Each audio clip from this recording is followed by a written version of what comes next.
Welkom aan een en elk van julle by SA Gemeente se aanlyn diens vandag. Die nommer 1 netwerk vir jou lewe waarin ons aan mekaar en aan God verbind word.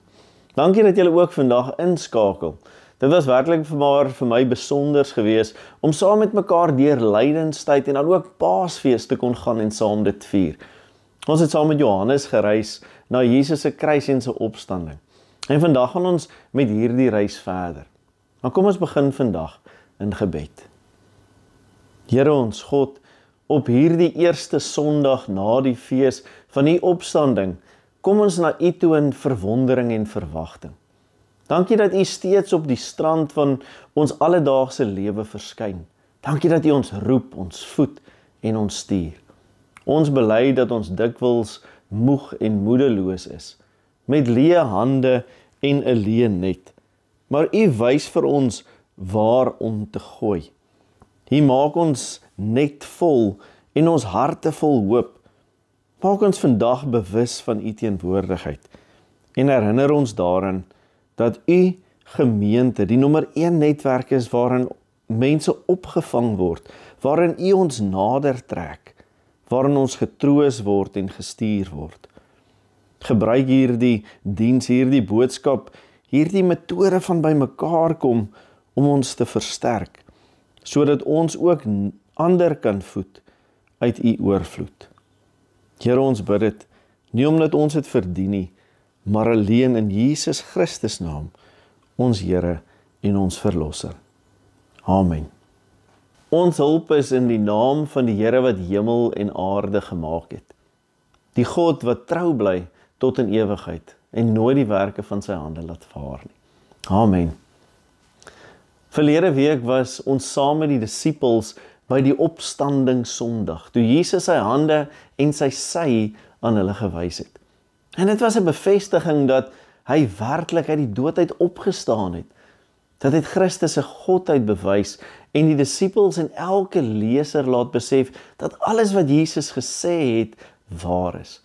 Dat dit wat Johannes gesien het, gehoor het en getuig het, waar is. En daarom het Johannes gesê, ek het gesien en geglo. En selfs die ongelowige Thomas geantwoord, my Here en my God. Dit is 'n hoogtepunt van Johannes se evangelie. Johannes het hierdie betroubare getuienis geskryf, sodat jy en ek tot dieselfde gevolgtrekking kan kom en dieselfde geloof kan bely. Die verhaal word dan afgesluit met die laaste woorde van Johannes in hoofstuk 20 vers 30 tot 31. Jesus het nog baie ander tekens in die teenwoordigheid van sy disippels gedoen, wat nie in hierdie boek opgeteken is nie. Maar hierdie is opgeteken, sodat julle kan glo dat Jesus die Christus is, die Seun van God, en dat julle deur te glo die lewe kan hê in sy naam. Ons sou maklik kon sê, the end, want dis 'n afgeronde einde, en dis asof ons by ons bestemming aangekom het, en die verhaal voltooi is eindpunt en klaar. Maar dan is daar hoofstuk 21. Die afsluiting van hoofstuk 20 is so duidelik dat mense wil vra, maar hoekom nog 'n hoofstuk? Geleerdes het al gespekuleer oor wie hoofstuk 21 geskryf het en hoe dit deel is van Johannes. Tog sluit elke Griekse manuskrip hoofstuk 21 in. Dus is dit al reeds van die vroegste tye af deel van Johannes se evangelie. Maar hoe pas dit in? Die antwoord is dat Johannes 21 'n epiloog bied, wat die proloog van Johannes 1 in balans bring en al die los draadjies bymekaar vasmaak, om die disippels en die kerk rigting te gee vir die toekoms.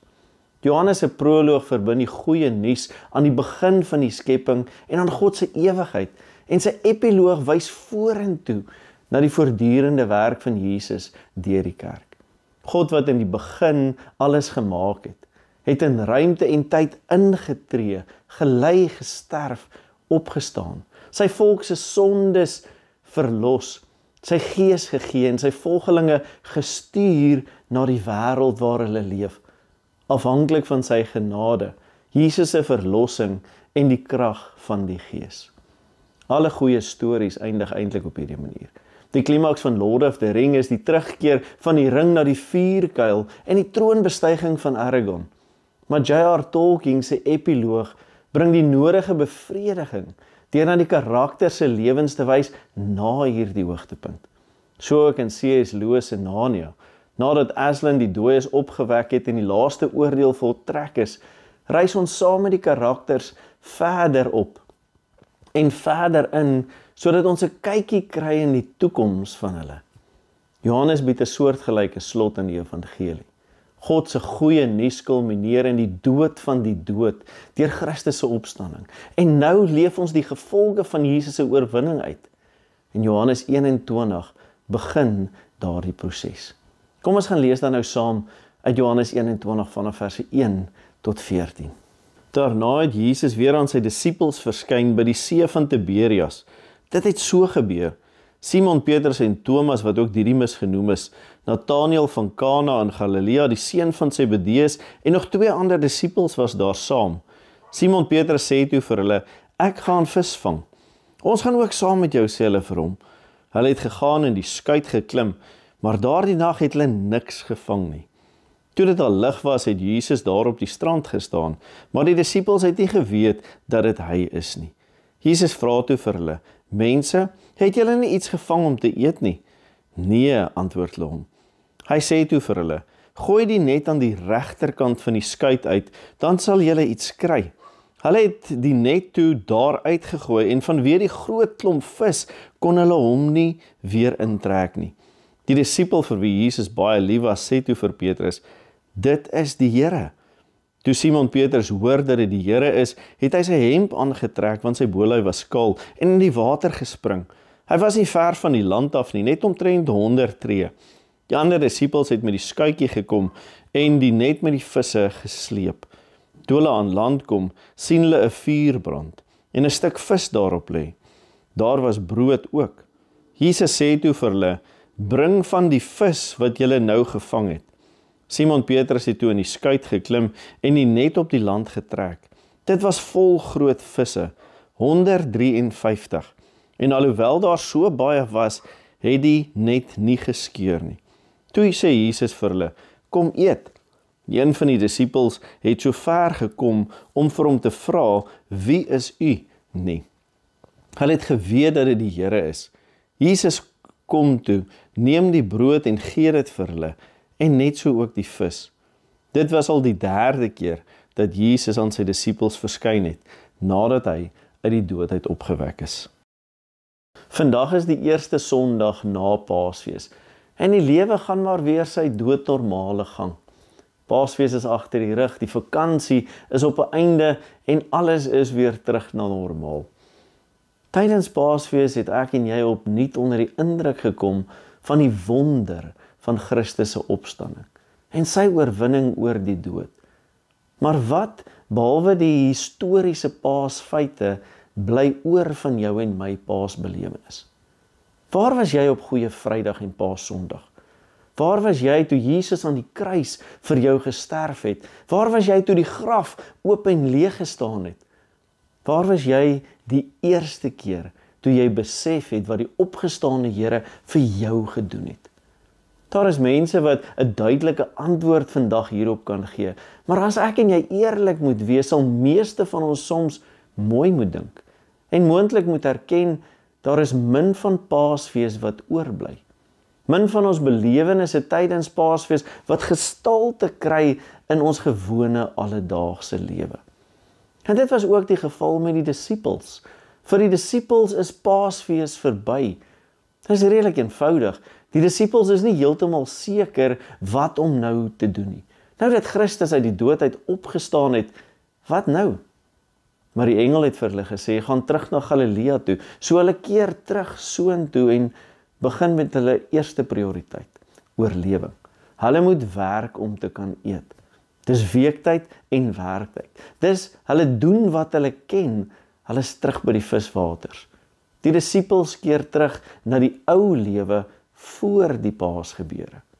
Maar wat het dan nou geword van die Here en sy opdrag aan hulle in hoofstuk 20 vers 21, waar hy gesê het, vrede vir julle, soos die Vader my gestuur het, stuur ek julle ook. Word hierdie opdrag so gou vergeet deur hulle, of vlug hulle dalk daarvan af weg? Die disippels sit met die brokstukke van hulle ervaring van die afgelope Paasfees. Hulle het Jesus verloon, hulle het hom verraai, hulle het hom verlaat. Hulle is onseker oor die toekoms, hulle voel bang, wanhoopig en ek dink selfs alleen. Maar dan sien ek en jy, te midde van hulle onsekerheid oor die toekoms, midde in hulle gewone alledaagse lewe, in die frustrasie van hulle vrugtelose fisiese arbeid, in die sieldonende roetine van net te ingooi en uittrek met die net wat al swaarder word na die oggendse kant toe, word die disippels se hele lewe met eens opgevang en ingetrek by die Paasgebeure. Wanneer Jesus vir die soveelste keer aan hulle verskyn, ja die 3de keer wat hy na hulle toe kom. Maar hulle erken die Here nie. Hulle erken hom nie, want mense wat hom nie verwag in die gewone alledaagse lewe nie, herken hom moeilik. Dit laat hulle skaam kry. Niemand wou hom vra wie hy is nie. Dis die beskamende en ontoereikende van ons Paasgeloof. Die Here moet hom telkens weer en weer aan ons openbaar, 'n tweede keer, 'n derde keer, elke Paasfees, selfs daarna telkens weer en weer. Mense, het julle nie iets gevang om te eet nie, vra hy vir hulle. Het julle nie iets vir my om te gee om te eet nie? Nee, Here, antwoord hom in vers 5. Nee, Here. Kom dit van die monde van die disippels? Kom dit deur die mond van die kerk, die gelowiges van eeue? Ja, kerkrade en gemeentes wat sê, ons het nie brood vir die hongeres nie. Ons het nie skuiling vir die dakloses nie. Nie woorde vir die stomgeslaanes nie. Ons het nie hulp vir die hulpeloses of raad vir die radeloses nie. Ja, hier waar die stem van die Here vra en gehoor word, en die stem en noodkrete van die behoeftiges, bedroewendes, noodlydendes, staan ons baie maal met leë hande verleë, sonder raad, plan of hoop. Baie soos die disippels daardie oggend, 'n vrugtelose visvangs. Dan tree Jesus in die middel van hulle doen en late, midde in hulle lewe in, en hy voorsien in hulle gebrek. Hy aan wie alle mag in die hemel en die aarde gegee is, sê hulle moet die nette aan die ander kant, die regterkant uitgooi.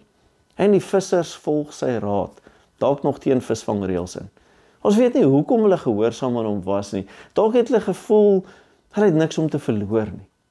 Dalk het hulle gedink, hy weet iets omdat hy by ander skuite gehoor het van waar daar vis is. Die feit bly, hulle het gehoor en was gehoorsaam. Gooi die net aan die regterkant uit. En wanneer hulle dit doen, vul die net so vinnig dat hulle dit skaars kan hanteer. Dit is oorvloedig. Nie as gevolg van hulle eie krag of strategie nie, maar omdat hulle sy woord vertrou het.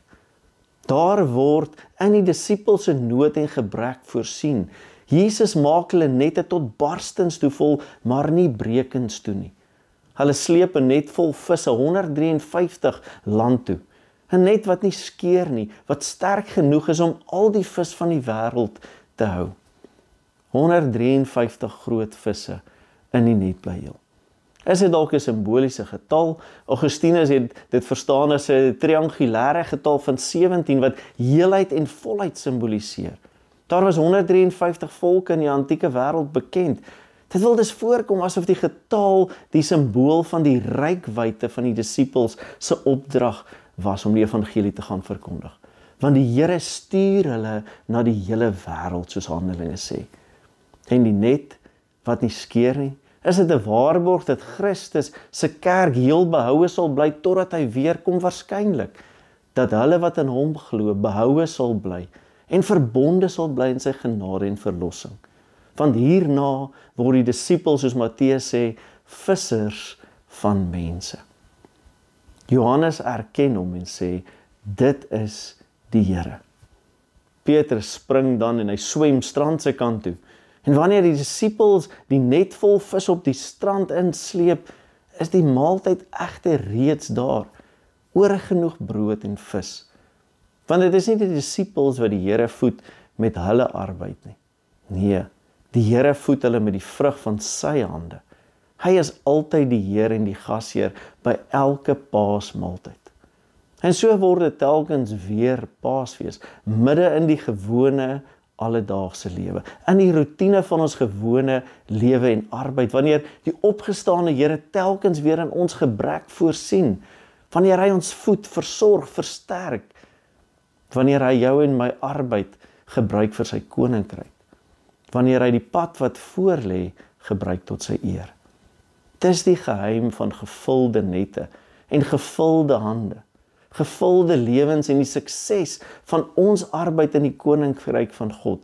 Dit is die Here.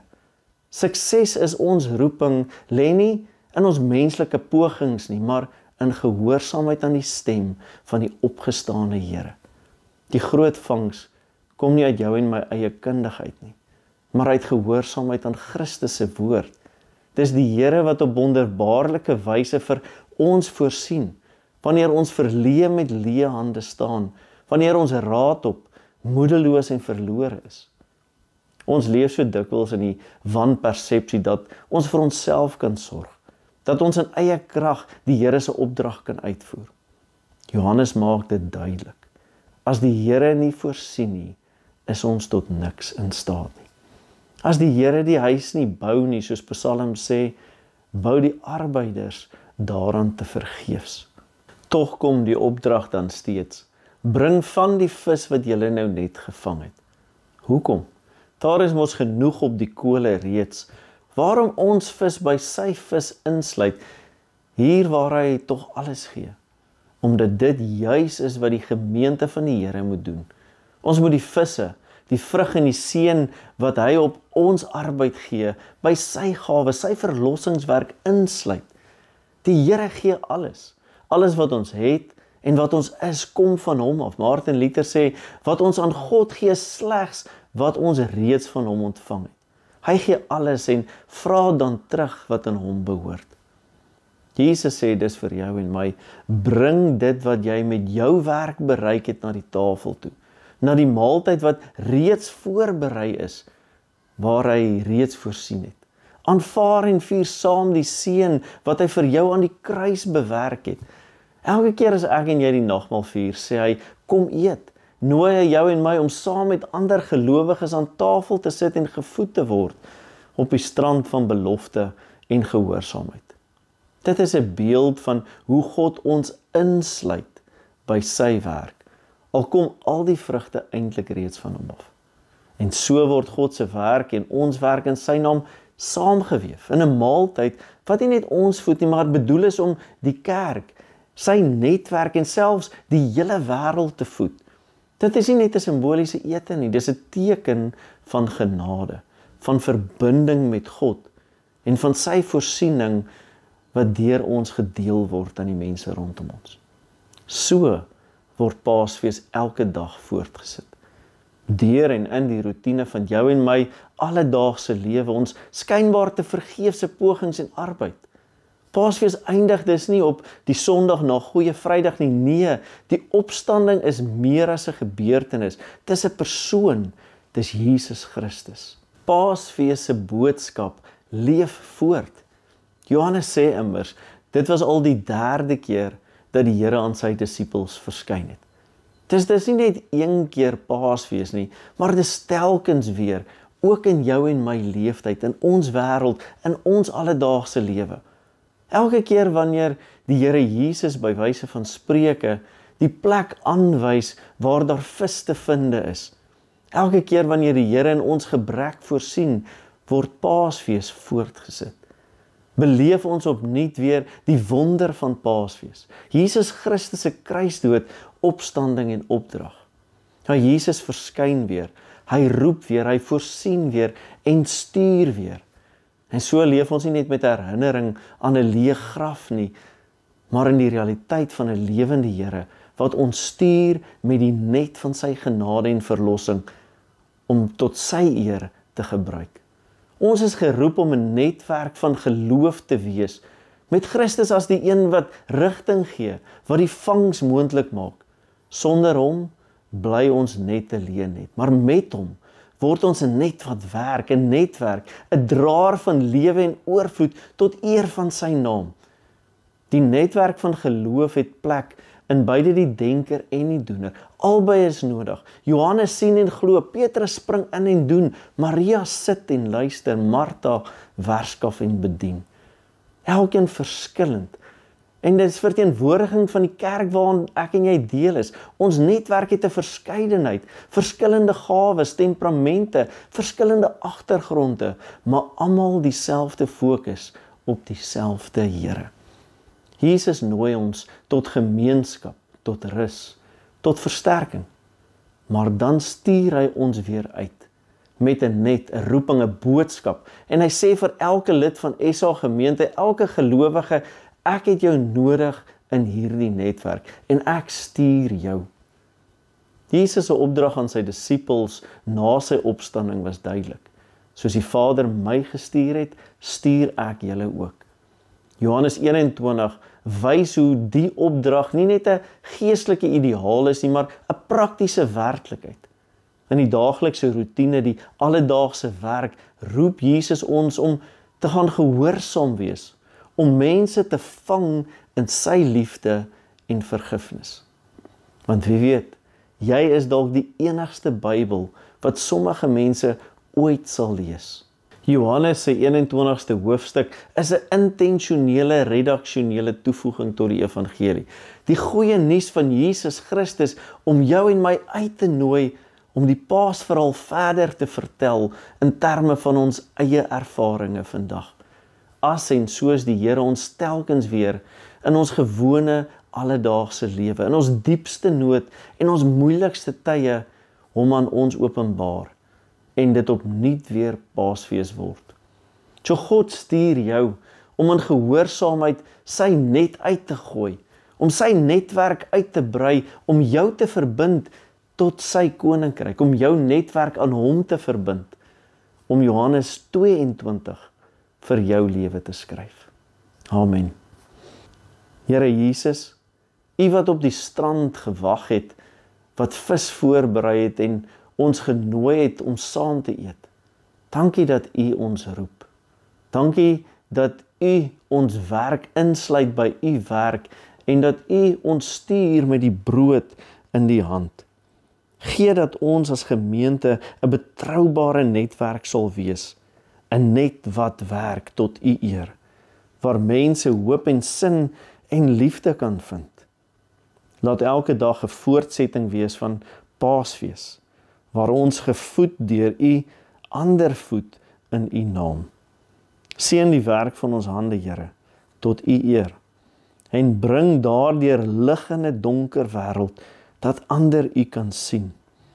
Stuur ons met geloof, met liefde en krag, deur U Gees aan ons gegee. In Jesus ons Redder, ons Verlosser en ons Here se naam bid ons dit alleen. Amen. Die Here wat jou roep, sal jou ook lei. Die Here wat jou voed, sal jou ook versorg. En die Here wat jou stuur, sal saam met jou gaan. Soos vis in die net, soos lig in die donker, soos brood wat lewe gee. Ontvang dan nou die seën van die Here en gaan in vrede.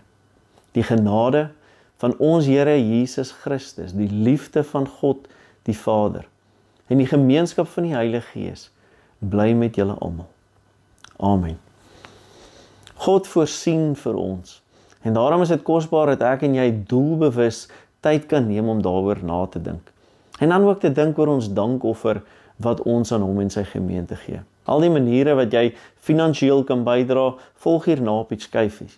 Maar indien jy betrokke wil raak met hand en mond en lewe, kom kerk toe en kom skakel verder in. Dankie dat jy vandag saam geluister het. En ek wil jou uitnooi, kom wees deel van God se netwerk. En kom beleef wat hy doen wanneer jy hom en sy kerk die nommer 1 netwerk vir jou lewe maak. Sien jou volgende keer by die erediens. Tot volgende keer, totsiens.